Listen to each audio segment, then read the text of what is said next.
السلام علیکم ورحمۃ اللہ۔ پیارے بھائی، آپ کا سوال ہے واقعہ ہرہ کے حوالے سے،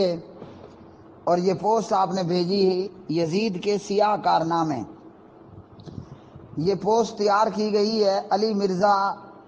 جہلمی رافضی کی طرف سے۔ علماء کا کہنا ہے کہ علی مرزا نیم رافضی ہے، اور اس کے ویڈیوز اور اس کے بیانات اور اس کی تحریروں کو سننے اور اس کی حرکتوں کو دیکھنے سننے کے بعد معلوم ہوتا ہے کہ یہ 50% سے بھی کہیں زیادہ کا رافضی ہے۔ 80 کہہ لیں، 90 کہہ لیں، 99% رافضی کہہ لیں۔ بہرحال علی مرزا کا تعلق اہل حدیث اور اہل سنت سے نہیں ہے۔ یہ بتانا اور بیان کرنا اس لیے ضروری ہے کہ بعض لوگ اپنی کم علمی کی بنیاد پر یا لا علمی اور بے علمی کی بنیاد پر علی مرزا کو اہل حدیث اور اہل سنت سمجھ کر علی مرزا کے جال میں پھنس جاتے ہیں۔ علی مرزا اس پوسٹ کے اندر لکھتا ہے کہ واقعہ ہرہ، تو واقعہ ہرہ تو ہوا، اس میں کوئی شک نہیں، قتل و غارت گری ہوئی، تاریخ کا یہ کالا کارنامہ ہوا اور لوٹ مار بھی ہوئی، لیکن یہ کہ اس واقعے کے اندر بھی بہت زیادہ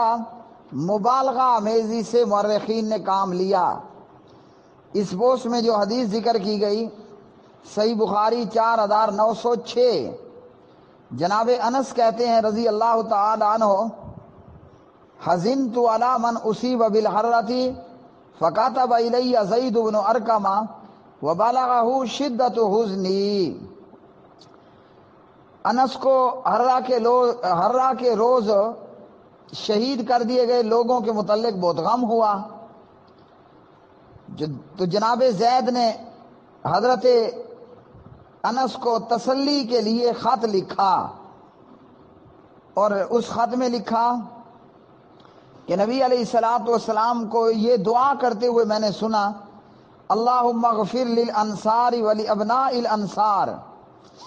اے اللہ انصار کی مغفرت فرما اور ان کے بیٹوں کو بھی ان کی بیٹوں کی بھی مغفرت فرما۔ راوی حدیث کو شک تھا کہ نبی علیہ الصلوۃ والسلام نے انصار کے پوتوں کا ذکر کیا تھا یا نہیں، تو اس حدیث میں پیارے نبی علیہ السلام نے صحابہ اور صحابہ کی اولاد کے لیے بھی اللہ سے بخشش کا سوال کیا۔ جس وقت جب واقعہ ہرہ رونما ہوا، انس رضی اللہ تعالی عنہ بصرہ میں موجود تھے۔ اس واقعے کے متعلق معلوم ہونے پر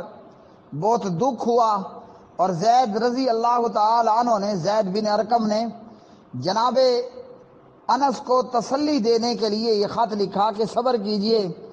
اللہ کی دعا ہے انصار صحابہ، نبی علیہ السلام کی دعا ہے انصار صحابہ اور ان کی اولاد کی بخشش کے حوالے سے۔ تو مطلب یہ کہ اس مصیبت پر صبر کریں، اور یہ بلندی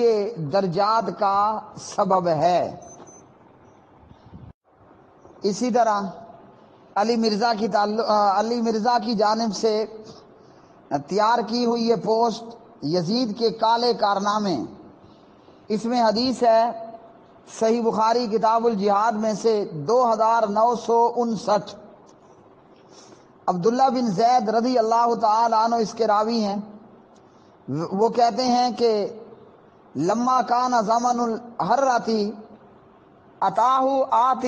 فقال لہ، کہ واقعہ ہرہ میں ایک شخص ان کے پاس آیا اور ان سے کہا کہ حضرت حنظلہ رضی اللہ تعالی عنہ کا بیٹا لوگوں سے موت پر بیعت لے رہا ہے، یعنی یزید کے خلاف لوگوں سے موت پر بیعت لے رہا ہے۔ کون؟ ابن حنظلہ۔ تو جناب عبداللہ بن زید نے کہا کہ میں نے رسول اللہ صلی اللہ علیہ وسلم کے بعد اس پر کسی سے بیعت نہیں کروں گا، لا ابایع علی ھذا احدا بعد رسول اللہ صلی اللہ علیہ وسلم۔ تو یہ حدیث کیا ہے؟ یہ حدیث یہ ہے کہ عبداللہ بن زید رضی اللہ تعالی عنہ کے پاس ایک آنے والا آ کر کہتا ہے کہ حضرت حنظلہ رضی اللہ عنہ کا بیٹا موت پر لوگوں سے بیعت لے رہا ہے، بریکٹ میں یزید کے خلاف۔ تو جناب عبداللہ بن زید نے اس بیعت سے انکار کر دیا، بھائی موت پر بیعت تو میں رسول اللہ صلی اللہ علیہ وسلم سے کر چکا ہوں، اور رسول اللہ صلی اللہ علیہ وسلم کے بعد کسی سے اس پر بیعت نہیں کروں گا۔ مطلب صحابہ کرام رضوان اللہ علیہ مجمعین نے اس حدیث سے معلوم ہوا کہ یزید کے خلاف موت پر بیعت لینے سے انکار کر دیا، مطلب انہوں نے اس کے خلاف ہتھیار نہیں اٹھائے، کرنے والوں نے جو کیا سو کیا، وہ چاہے انصار صحابہ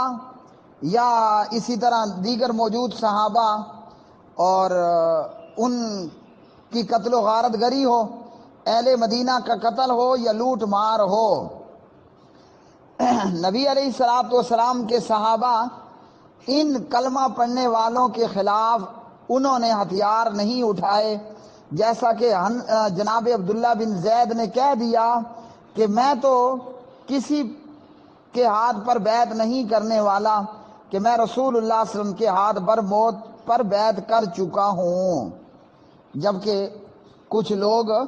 یزید کے خلاف یہ بیعت کر رہے تھے۔ اس واقعے کی تفصیل یہ ہے کہ حرہ کی لڑائی 63 ہجری میں یہ واقعہ ہوا۔ حضرت عبداللہ بن حنظلہ یعنی حضرت حنظلہ رضی اللہ تعالی عنہ کے بیٹے عبداللہ اور کئی دیگر لوگ یزید کو دیکھنے گئے،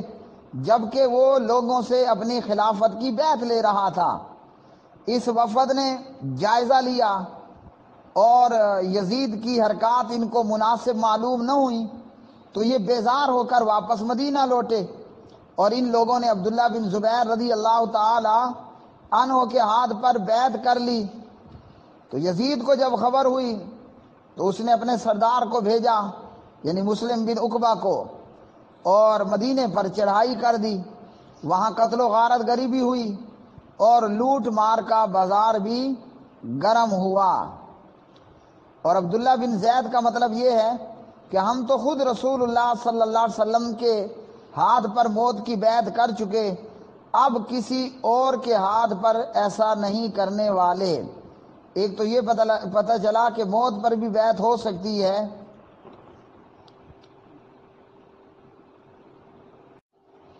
اور اسی طرح علی مرزا کی طرف سے تیار کردہ اس پوسٹ میں یزید کے سیاہ کارنامے،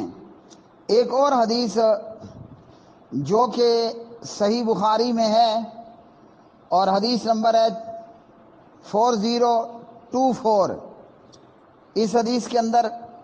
سعید بن مسیب سے روایت ہے، اور جناب سعید بن مسیب انہوں نے کہا کہ حضرت عثمان رضی اللہ عنہ کی شہادت کے وقت پہلا فساد برپا ہوا، تو اس فساد نے اصحاب بدر میں سے کسی کو باقی نہ چھوڑا، اور جب واقعہ حرہ رونما ہوا دوسرا فساد مدینہ میں، تو اصحاب حدیبیہ میں سے اس فساد نے، اس بلوہ عام نے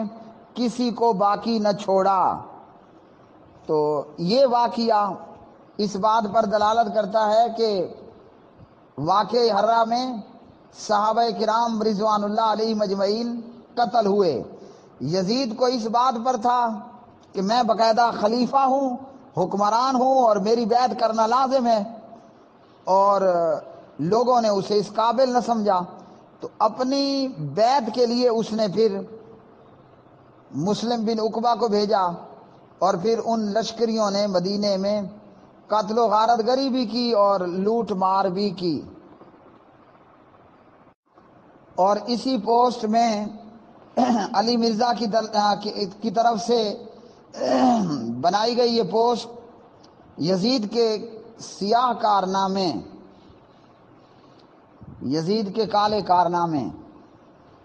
تو صحیح بخاری میں حدیث نمبر 2604 ہے، کتاب الہبہ میں جابر بن عبداللہ رضی اللہ تعالی عنہ روایت کرتے ہیں، بیعت من النبی صلی اللہ علیہ وسلم بعیرا فی سفر،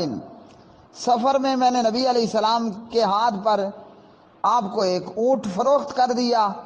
فلما اتینا المدینہ، پھر جب ہم مدینہ پہنچ گئے تو حضور نے فرمایا ایت المسجدہ، اے جابر مسجد آ جا، فصلی رکعتین، اور 2 رکعت نماز پڑھ۔ تو پھر نبی علیہ السلام نے اس وقت اس اونٹ کی قیمت دی اور کچھ زیادہ دی۔ تو جابر کہتے ہیں فما زال منہا شیء، یہ نقدی اس میں سے کچھ نہ کچھ میرے پاس ہمیشہ رہی، حتی اصابہا اہل الشام یوم الحرہ، یہاں تک کہ حرہ کی لڑائی میں یہ نقدی اہل شام کے ہاتھ لگ گئی۔ تو اس واقعے یا اس حدیث سے یہ معلوم ہوا کہ حرہ کے واقعے میں، واقعے حرہ میں لوٹ مار بھی ہوئی، اور جیسا کہ پیچھے حدیث گزری کہ قتل و غارت گری بھی ہوئی، اور صحابہ کرام رضوان اللہ علیہ مجمعین کا قتل بھی ہوا اور لوٹا بھی گیا لوگوں کو۔ تو واقعہ حرہ تو ہوا، لیکن یہ کہ دیگر واقعات کی طرح اس واقعے کے اندر بھی مبالغہ آمیزی سے بہت زیادہ کام لیا گیا۔ تو جتنا کوئی واقعہ موجود ہے وہ سو موجود ہے، لیکن علی مرزا جیسے لوگ دراصل ایسے واقعات کے اندر مبالغہ آمیزی کر کے اہل سنت کے خلاف یا صحابہ کرام رضوان اللہ علیہ مجمعین کے خلاف اپنا من مانا مطلب اور پروپیگنڈا کرنے کی کوشش کرتے ہیں۔ الغرض یہ کہ واقعہ حرہ ہوا، قتل و غارت گری بھی ہوئی، لوٹ مار بھی ہوئی، لیکن اس واقعے کے اندر بھی دیگر ہزاروں واقعات کے اندر بہت زیادہ مبالغہ امیزی سے کام لیا گیا، جبکہ اللہ نے ہمیں دشمنی کے اندر بھی انصاف کرنے کا کہا۔ لا یجرمنکم شنآن قوم علی الا تعدلوا اعدلوا هو اقرب للتقوی، دشمنی کے اندر بھی انصاف کا دامن نہیں چھوڑنا۔ لیکن جو دشمن اپنے دل دماغ میں صحابہ اور اہل بیت اور اہل سنت کی دشمنی لیے بیٹھے ہو، تو وہ کہاں قرآن کی ان آیات پر کان دھرے گا۔ اور اسی طرح پیارے بھائیوں، واقعہ حرہ کے حوالے سے جیسا کہ بتایا کہ واقعہ تو ہوا، لیکن اس کے اندر بھی بہت زیادہ مبالغہ آمیزی اور مبالغہ آرائی سے کام لیا گیا۔ مثلا بیان کرنے والے اہل گڑنتو یہ بیان کرتے ہیں، واقعہ حرہ کو بیان کرنے والے کذاب اور جھوٹے قسم کے خطیب یہ بیان کرتے ہیں، یا جاہل قسم کے خطیب حضرات یہ بیان کرتے ہیں کہ واقعہ حرہ میں یزیدی لشکر نے، مسلم بن عقبہ نے مدینے کے اندر خواتین کی بھی بہت زیادہ عصمت دری کی، یعنی کہ مسلمان عورتوں کی عزت کو لوٹا۔ تو یہ واقعات کے مسلم بن عقبہ نے، یزید کے لشکر نے مدینہ طیبہ میں خواتین اسلام کی عصمت دری کی، لوگوں کی عزتوں کو لوٹا، تو یہ سراسر بے بنیاد ہے۔ اور اس تعلق سے جو روایات بیان کی جاتی ہیں کہ مسلم بن عقبہ کے لشکر نے، یزیدی لشکر نے مدینے میں خواتین کی عزتوں کو پامال کیا اور لوٹا گیا، تو یہ روایات باطل اور مردود ہیں۔ مثلا ایک روایت بیان کی جاتی ہے کہ ایک جو ہے وہ یزید کے لشکر کے خلاف لڑنے والا، وہ کہیں کسی گھر میں چھپا بیٹھا تھا، اور ایک مسلم بن عقبہ کا لشکری اس گھر پہ حملہ آور ہوتا ہے، اکیلی عورت کو دیکھا تو وہ اسے پسند آ گئی اور اس کی عزت پر حملہ کر دیا۔ تو یہ چھپا ہوا شخص باہر نکلا، یعنی ابن مطیع، یہ باہر نکلا اور اس شخص سے اس عورت کو بچایا، اور اس شامی شخص کو یعنی مسلم بن عقبہ کے لشکری کو قتل کر دیا۔ تو یہ روایت جھوٹ کا پلندہ ہے۔ اسی طرح ایک روایت بیان کی جاتی ہے کہ ایک عورت بیت اللہ میں طواف کر رہی تھی، ایک لڑکا یا ایک شخص سامنے سے آیا اور اس عورت سے گلے لگا اور بوسہ دیا۔ تو پوچھنے والے نے پوچھا کہ یہ کیا کر رہی ہو؟ تو وہ عورت جواب دینے لگی کہ یہ کالا میرا بیٹا ہے، اور اس کے باپ نے حرہ کے دن میری عصمت دری کی تھی، جس کے بعد یہ پیدا ہوا تھا۔ تو تو یہ بھی باطل، مردود اور نکمی قسم کی بات ہے، اور اس کے اندر ذرہ برابر بھی حقیقت نہیں۔ اس طرح مختلف روایات کے اندر جو ہے وہ بہت سارے ایسے واقعات بیان کیے گئے کہ مدینے میں ہزاروں خواتین کی عصمت دری کی گئی، یعنی مدینے میں موجود مسلمان عورتوں کی عزتوں کو لوٹا گیا۔ تو اس قسم کی روایات بے اصل ہیں، بے حقیقت ہیں، مطلب تارکول کلر جھوٹ ہے، اور من گھڑت واقعات کے سوا یہ واقعات کچھ نہیں ہیں۔